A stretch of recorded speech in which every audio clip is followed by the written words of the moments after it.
Hello everyone, मैं रवि एक बार फिर आप सभी का स्वागत करता हूं टारगेट सेमेस्टर के ऑनलाइन प्लेटफॉर्म पे। आज की क्लास आपके लिए इंपॉर्टेंट होने वाली है क्योंकि आप लोग थंबनेल में जैसे कि आप लोग पहले ही देख लिए हो कि यहाँ पे इंपॉर्टेंट क्वेश्चन की बात करने वाले हैं जो कि एग्जाम में बार बार ये यहाँ से टॉपिक रिपीटेड होते हैं।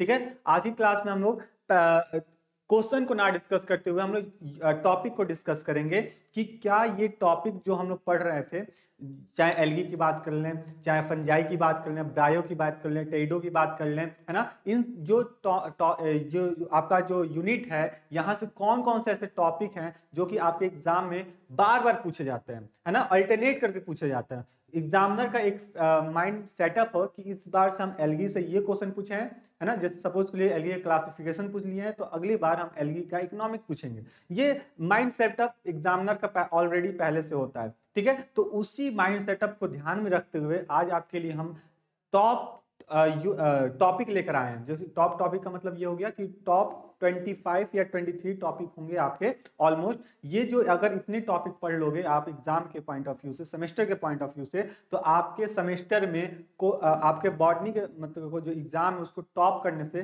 कोई नहीं रोक सकता। ठीक है, तो यहाँ से हम डिटेल में डिस्कस करने वाले हैं कि कौन कौन से टॉपिक हैं जो आपको बार बार पढ़ने चाहिए। अगर इस टॉपिक को नहीं पढ़े हो तो सबसे पहले इस टॉपिक को पढ़ लो। तो चलो क्लास को स्टार्ट करते हैं और देखते हैं अपना, जैसे कि आपका पहला स्लाइड है कि botany BSc 1 semester important topics, यानी कि जितने भी बीएससी 1 में हैं, बीएससी फर्स्ट सेमेस्टर में जितने भी बच्चे हैं, अब वो डजेंट मैटर किस यूनिवर्सिटी है, डीडीयू, एलयू या फिर आपके महात्मा गांधी विद्यापीठ, जहां भी एलगी है और एलगी में आपका ब्रायोफाइटा है, ब्रायोफाइटा में आपका एलगी है, ठीक है, ब्रायो है, टेडो है, आपका जिम्नो है। इन सारे टॉपिक अगर आपके सिलेबस में इंक्लूडेड हैं तो वहां से कौन कौन से टॉपिक पढ़ने चाहिए वो इस वीडियो में आप देख सकते हो। चलो हम स्टार्ट करते हैं यूनिट 1 और 2 से। अगर आपके सिलेबस में एल्गी दिया हुआ है तो आप एल्गी अगर दिया हुआ है तो आप अपने सिलेबस से एल्गी अगर दिया हुआ है तो आप क्या पढ़ोगे, तो आप यहां से क्लासिफिकेशन ऑफ एल्गी पढ़ लो। सबसे पहली बात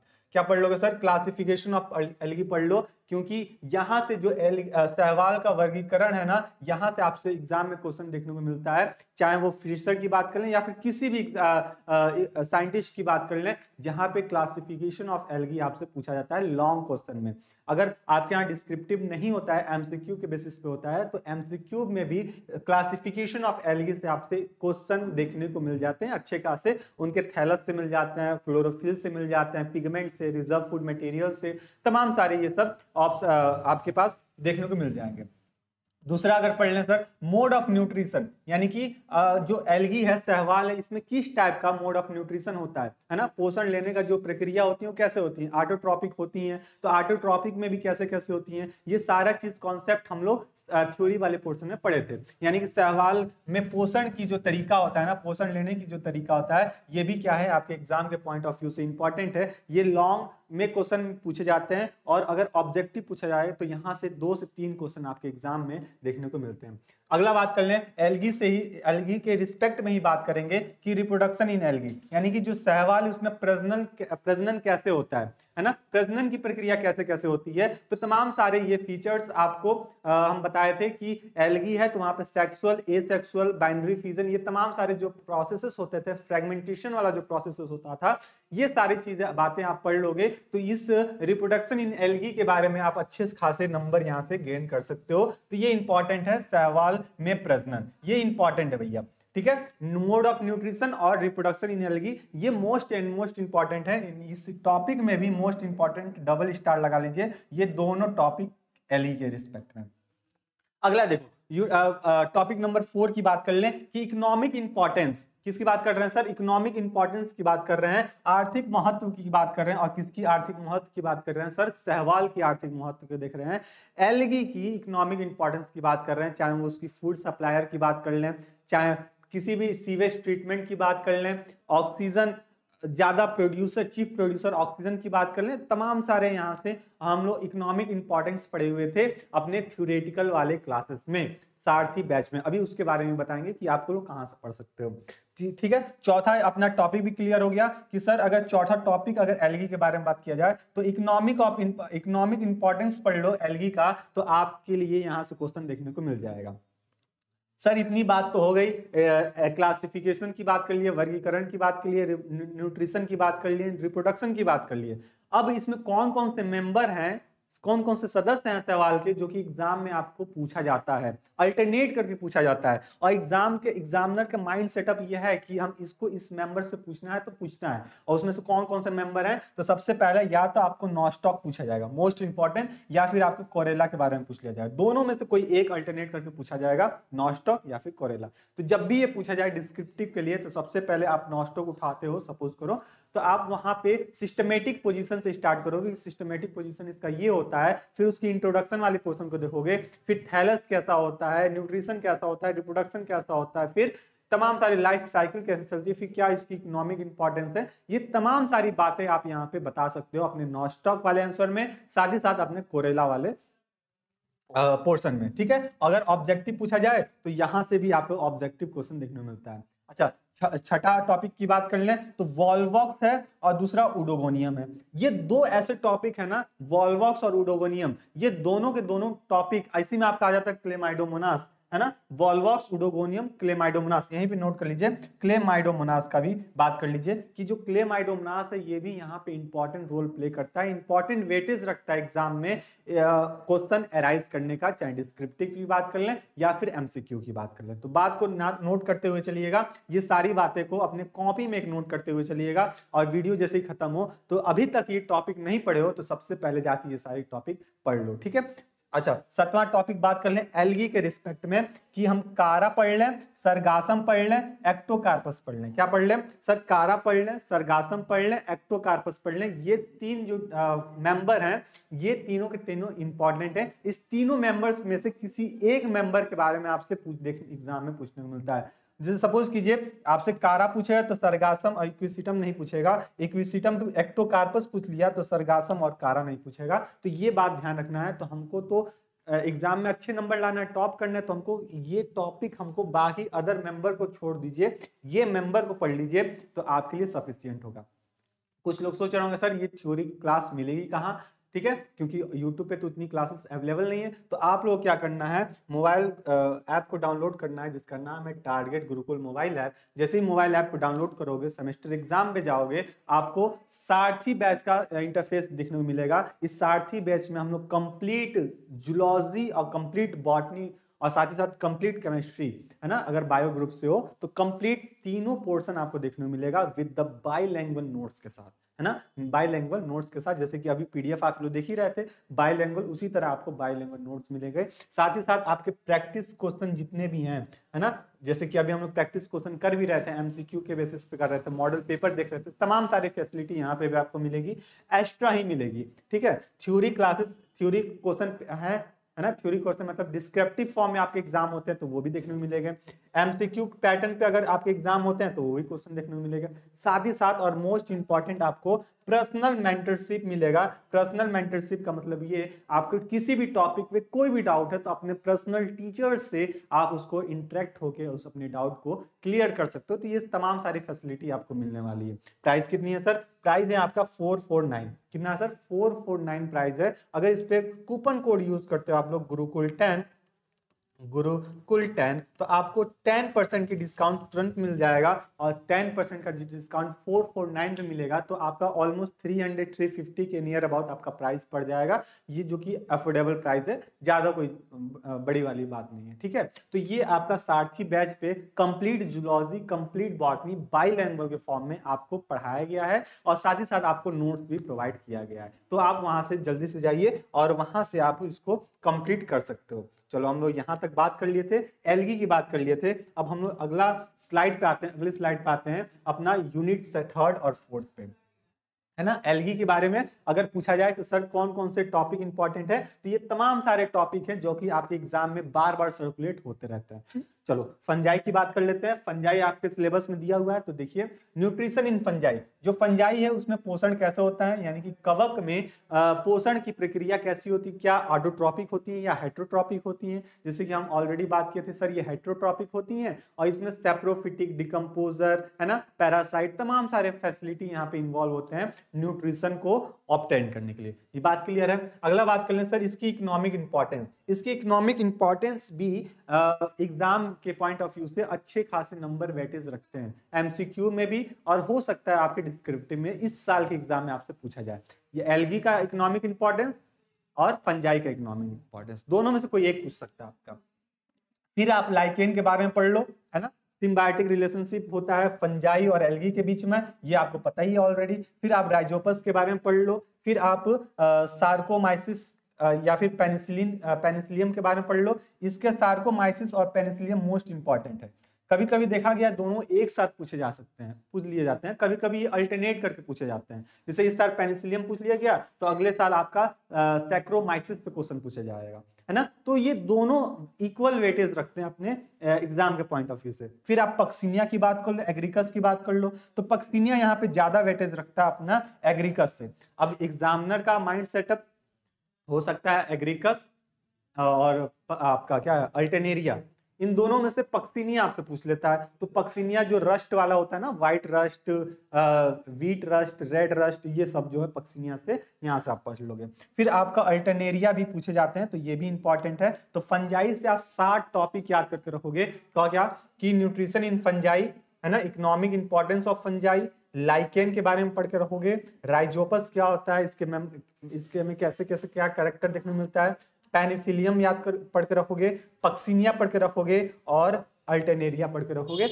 ये तमाम सारे 7 टॉपिक हैं आपके फंजाई के रिस्पेक्ट में, जो कि एग्जाम में बार बार सर्कुलेट होते हैं। बात क्लियर हो गई? आगे बढ़ते हैं।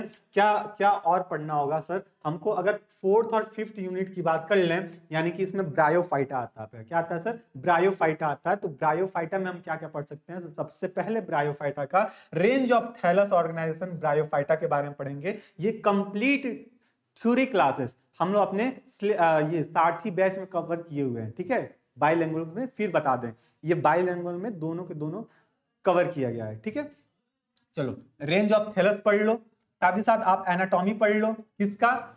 रिक्सिया का और मार्केंसिया का। देखो, रिक्सिया और मार्केंसिया 2 इंपॉर्टेंट टॉपिक है। इस बार आपसे रिक्सिया पूछा है डिस्क्रिप्टिव में, तो अगले बार आपसे मार्केंसिया पूछेगा, ठीक है। इस बार मार्केंसिया पूछ लिया तो रिक्सिया पूछे, दोनों अल्टरनेट करके पूछे जाते हैं। इसके एनाटॉमी भी, इसकी लाइफ हिस्ट्री भी। तो लाइफ हिस्ट्री दे सकता है या फिर आपका रिप्रोडक्शन देके कर सकता है, प्रजनन देके कर सकता है, रिक्सिया और मार्केंसिया का, ठीक है। तो दोनों में से कोई एक दोनों इंपॉर्टेंट हो गया आपका। फिर इकोनॉमिक इंपॉर्टेंस ब्रायोफाइटा का, ये भी इंपॉर्टेंट वेटेज रखता है, लेकिन एल्गी और फंजाई से कम, है ना। फिर बता दें, एल्गी और फंजाई से थोड़ा कम वेटेज रखता है, लेकिन ब्रायोफाइटा का भी इकोनॉमिक इंपॉर्टेंस वेटेज रखता है। अगर एग्जामिनर सोचेगा चलो 2 बार से हम एल्गी का ही पूछ रहे हैं, तो इस बार ब्रायो का पूछ लेंगे, ठीक है। तो वो एग्जामिनर का माइंड सेटअप है, लेकिन हमको तो तैयार होकर रखना है ना, कहीं से भी क्वेश्चन आए अपना को परफॉर्म करना है। तो इकोनॉमिक इंपॉर्टेंस ऑफ ब्रायोफाइटा भी पढ़ लो ना, ठीक है। फिर stelar system, protostele, siphonostele, pteridophyta में पाए जाते हैं। इनमें इवोल्यूशन कैसे कैसे हुए हैं, ये तमाम सारे बातें हम लोग थ्योरी क्लासेस में पढ़े हुए हैं। ये चीज भी इंपॉर्टेंट है। यहाँ से आपका वेरी शॉर्ट में ये क्वेश्चन देखने को मिलता है, वेरी शॉर्ट में, है ना। अगर थ्योरी क्वेश्चन हो रहा है डिस्क्रिप्टिव तो वेरी शॉर्ट में, और एमसीक्यू हो रहा है तो यहाँ से 2 क्वेश्चन तो आप मान के चलो यहाँ से पूछे जाएंगे स्टील से। जैसे कि अभी हम लोग टेडोफाइटा का, आपको याद आ रहा होगा कि हम लोग टेडोफाइटा का एमसीक्यू जब डिस्कस कर रहे थे तो वहां पे तमाम सारे मेंबर आए थे जिसमें स्टील के बारे में बताना था, है ना। प्रोटो स्टील है कि सिफेनो स्टील है कि एम्फी बॉलिक स्टील है, तो तमाम सारे वहां पे थे, हम वहां पे डिस्कस किए थे। फिर ये जो 5वां जो टॉपिक है ना, मोस्ट इंपॉर्टेंट है, अर्लियर लैंडेड प्लांट। किसकी बात कर रहे हैं सर? प्रारंभिक भूमिक पौधा, जिसको राइनिया के नाम से जानते हैं। क्या बोलते हैं इसको? राइनिया के नाम से जानते हैं। मोस्ट इंपॉर्टेंट है, मोस्ट इंपॉर्टेंट। यहां से क्वेश्चन पूछे जाएंगे आपके राइनिया से, है ना। डायरेक्ट क्वेश्चन पूछ लिया जाता है, राइनिया का लाइफ हिस्ट्री क्या था, है ना, इवोल्यूशन इसमें कैसे हुआ था, ये सारी बातें यहाँ से पूछ ली जाती है। और एमसीक्यू की बात कर लें तो यहाँ से भी 1 से 2 क्वेश्चन तो मान के चलो राइनिया से पूछेगा। तो ये रहा आपका ब्रायोफाइटास के रिस्पेक्ट में। और टेडोफाइटा से राइनिया और इसकी स्टीलर सिस्टम आप ध्यान में रखोगे। अगला देख लेते हैं। अगला अपने पास है यूनिट नंबर 7 और 8। 7, 8 की बात कर लेते हैं। तो जिम्नोस्पर्म आता है। जिम्नोस्पर्म में आप कॉर्निफेरस, है ना, कॉर्निफेरस जो है इसको आप याद करके पढ़ के रखोगे। और जिंको गॉल्स एक मेंबर होता है जिम्नोस्पर्म का ही, तो इसके बारे में भी आप पढ़ कर रखोगे। साथ ही साथ यहाँ से मोस्ट इंपॉर्टेंट जिम्नोस्पर्म का मोड ऑफ रिप्रोडक्शन कैसा होता है, यहाँ से इंपॉर्टेंट हो जाएगा। जिम्नोस्पर्म से अगर क्वेश्चन पूछने को आते हैं एग्जामिनर, तो मोड ऑफ रिप्रोडक्शन यानी कि इसमें प्रजनन किस तरीके से, किस टाइप से होती है, तो ये चीज आप यहाँ पे ध्यान में रखोगे जिम्नोस्पर्म के रिस्पेक्ट में। अब देखो यहाँ से प्रोसेस ऑफ फॉसिलाइजेशन, ये मोस्ट इंपॉर्टेंट है। अगर आपके यहाँ डिस्क्रिप्टिव एग्जाम हो रहे हैं तो ये लॉन्ग में पूछे जाते हैं, है ना, ये लॉन्ग के क्वेश्चन है, लॉन्ग आंसर टाइप क्वेश्चन है, तो ये चीज आप ध्यान में रखोगे। फॉसिलेशन, प्रोसेस ऑफ फॉसिलेशन, कौन कौन से स्टेप होते हैं, फिर यहाँ पे कौन कौन से टाइप्स होते हैं, ठीक है, कौन कौन से टाइप्स होते हैं, तो ये चीज आप ध्यान में रखोगे फॉसिलेशन के बारे में। फिर अगर बात कर लें, ये देखो फोर्थ वाला, ये जो कॉन्ट्रीब्यूशन ऑफ बीरबल साहनी है, कॉन्ट्रीब्यूशन मतलब पेड़ बचाने में क्या क्या इंपॉर्टेंट रोल प्ले किए थे बीरबल साहनी, है ना, बीरबल साहनी, सुंदरलाल बहुगुणा थे, तो बीरबल साहनी भी एक सदस्य थे, ठीक है। तो इनके बारे में इनका लाइफ हिस्ट्री पढ़ लेना आप लोग। यहाँ से जिम्नोस्पर्म के रिस्पेक्ट में यहाँ से इंपॉर्टेंट क्वेश्चन देखने को मिला है 1 से 2 बार, 1 से 2 बार, ज्यादा नहीं देखने को मिला है, लेकिन हाँ देखने को मिला है बीरबल साहनी का क्वेश्चन, ठीक है। तो इसमें क्या इनका क्या कॉन्ट्रीब्यूशन था, तो ये भी चीज आप ध्यान में रखोगे, ठीक है। तो ये रहा अपना 8 यूनिट का कंप्लीट इंपॉर्टेंट यूनिट, यानी कि ऑलमोस्ट हम बात कर लें कि 23 टॉपिक ऐसे हैं जो कि आप पढ़ के केवल चल जाओ 23 टॉपिक, तो आप एग्जाम में, बॉटनी के एग्जाम में फुल मार्क गेन कर सकते हो, ठीक है। और इसका अगर थ्योरी क्लासेस लेना चाहते हो, तो जैसे कि ऑलरेडी हम बताए हैं कि आप लोग को कुछ नहीं करना है, डायरेक्ट जाना है, आपके अपने जाना है सारथी बैच पे, जो कि आपको टारगेट गुरुकुल के मोबाइल ऐप पे मिल जाएगा। यहाँ से जाके आप बैच को परचेस करेंगे, यहाँ पे जो भी पीडीएफ, इंपॉर्टेंट पीडीएफ होती हैं, क्लासेस होती हैं बाइलिंगुअल फॉर्म में, साथ ही साथ क्लासेस की जो भी नोट्स होती हैं, है ना, वो भी बाइलिंगुअल फॉर्म में आपको अवेलेबल होती है। और तमाम सारे प्रैक्टिस क्वेश्चन है, एमसीक्यू क्वेश्चन है, थ्योरी क्वेश्चन है ना, साथ ही साथ पर्सनल मेंटरशिप है, ये सारे फैसिलिटी आपको एक जगह, एक स्टैंड पे, एक प्लेटफॉर्म पे मिल जाता है सारथी बैच पे। तो ये है आपके लिए, ठीक है। तो आप लोग को क्या कीजिए, अब ये टॉपिक आप लोग देख लिए, 23 टॉपिक देख लिए जो कि इंपॉर्टेंट था आपके एग्जाम से, है ना, एग्जाम के पॉइंट ऑफ व्यू से इंपॉर्टेंट था, चाहे वो थ्योरेटिकल एग्जाम की बात कर ले, चाहे वो किसकी बात कर ले, हम डिस्क्रिप्टिव एग्जाम की बात, एमसीक्यू पैटर्न की बात कर ले, ठीक है। तो ये चीज आपका था। अपना जो यूट्यूब चैनल है टारगेट सेमेस्टर, उसको सब्सक्राइब कर लीजिए, क्योंकि सारे क्लासेस आपको यहीं पे अवेलेबल सेमेस्टर के हो रहे हैं, ठीक है। और डिस्क्रिप्शन बॉक्स में आपका व्हाट्सएप ग्रुप का लिंक दिया गया है, जिसका नाम है BS Sarathi batch for BSc first semester के नाम से ग्रुप का लिंक होगा। उस ग्रुप को आप ज्वाइन कर लीजिए, क्योंकि उस ग्रुप में आपको, व्हाट्सएप ग्रुप है ना, उस ग्रुप को ज्वाइन कर लीजिए। वहाँ पे तमाम सारे 1400 के आसपास बच्चे हैं, आप भी उसमें ज्वाइन हो जाइए। और ज्वाइन होने के बाद आप उसमें ये देखोगे कि जो भी इंपॉर्टेंट अपडेट्स होते हैं एग्जाम के रिगार्डिंग, वो सारे अपडेट्स वहाँ पे मिलते हैं। कब क्लासेस लगनी है, कब क्लासेस लाइव होनी है ना, कौन कौन से इंपॉर्टेंट पोर्शन पढ़ने हैं, ये सारा चीजें वहाँ पे आपको अवेलेबल किया जाता है, तो आपको सबसे पहले पता चल जाएगा, ठीक है। तो ये इस बातों को, छोटी छोटी बातों से हमको जल्दी से अवेयर हो जाए, तो इसके लिए हमको ग्रुप से ज्वाइन हो जाना चाहिए, सारथी बीएससी फॉर फर्स्ट सेमेस्टर के नाम से, ठीक है। तो ये ग्रुप से ज्वाइन हो जाइए। और वीडियो अच्छी लगी हो तो वीडियो को लाइक कर दीजिएगा, और अपने दोस्तों में भी शेयर कर दीजिएगा, और उनको ये भी बता दीजिएगा कि टारगेट सेमेस्टर पे ये सारे क्लासेस अवेलेबल हैं, फ्री ऑफ कॉस्ट में भी अवेलेबल हैं, और बाकी एमसीक्यू जो क्वेश्चन कर रहे थे वो सब भी अवेलेबल है यहाँ पे, तो यहाँ से ये चीज़ ज्वाइन कर लें, ठीक है। तो चलिए मिलते हैं नेक्स्ट क्लास में। ये बॉटनी का आपका मॉडल पेपर 2 हो जाएगा, है ना, बॉटनी का मॉडल पेपर 2 हो जाएगा। तो इसी तरह जूलॉजी की भी हम बात करेंगे, कौन कौन से इंपॉर्टेंट टॉपिक हैं जो कि आपको पढ़ने एग्जाम के पॉइंट ऑफ व्यू से, ठीक है। ये क्वेश्चन क्या हुआ है ना, 2 से 3 दिन में बैठ के इसको छाटा गया है, छाटा गया इन द सेंस उसको सेपरेट किया गया, फिल्टर आउट किया गया है अलग अलग यूनिवर्सिटीज में, जो क्वेश्चन पेपर को ध्यान में रखते हुए, है ना, कि इस यूनिवर्सिटी में इस बार ये पूछा गया, इसमें ये पूछा गया, तो उसको हम एक साथ आपके सामने रख दिए हैं कि ये सब 23 टॉपिक आप पढ़ लो, आपके लिए सफिशिएंट है। अभी तक कुछ नहीं पढ़े हो तो, और जो लोग पहले से पढ़ के रखे उनके लिए सोने पे सुहागा है। ये 23 टॉपिक पे आप लोग और अच्छे से मेहनत कर देना, तो आप सेमेस्टर में क्या करोगे, अच्छे से नंबर गेन कर सकते हो, और इवन आप टॉप भी कर सकते हो, ठीक है। तो चलिए मिलते हैं नेक्स्ट क्लास में, तब तक के लिए स्टे रहना, मस्त रहना, अपने तैयारी को और मजबूत करते रहो। धन्यवाद।